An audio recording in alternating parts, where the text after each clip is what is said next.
bon, excusez. Pouvez-vous me parler un peu de ce que ça signifie pour l'UQAR d'avoir ce financement, mais de le partager avec 3 autres universités? Comment ça se passe? Donc, c'est un programme qui est historique. C'est un partenariat qui est historique.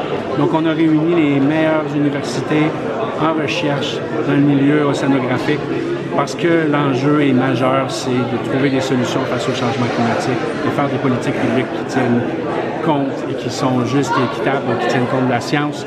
Donc, on avait besoin de ce partenariat-là. Puis là, c'est sur 7 ans? Donc, c'est un financement qui est sur 7 ans avec un financement donc, historique. On a les moyens de nos ambitions, donc on va être capable d'aller en mer, dans l'estuaire, le Golfe, dans l'océan Atlantique. On va être capable de trouver des solutions technologiques, mais aussi des solutions avec les communautés côtières, avec les premiers peuples, pour faire face et s'adapter au changement climatique. On va même réaliser une nouvelle façon de travailler avec la création ici à l'UQAR du carrefour de transformation.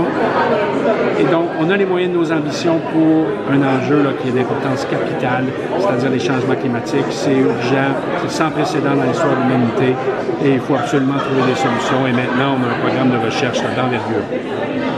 C'est quand même un gros enjeu. Comment savoir par où commencer maintenant que le financement est là puis que, mettons, les aspects sont identifiés? Donc, c'est tout un programme de recherche, c'est sur 7 ans. Donc, déjà, là, même avant l'annonce, on a commencé à travailler ensemble, les 4 universités, pour mettre sur pied ce programme-là. Donc, tout est démarré, il va y avoir des embauches, on va mettre en place des appels à projets pour des gros projets. On va aller en mer, pas cette année, l'autre année déjà. Donc, tout est planifié d'avance et puis on est en train de mettre en place là, les différentes étapes pour avoir un programme de recherche d'envergure qui va être réussi.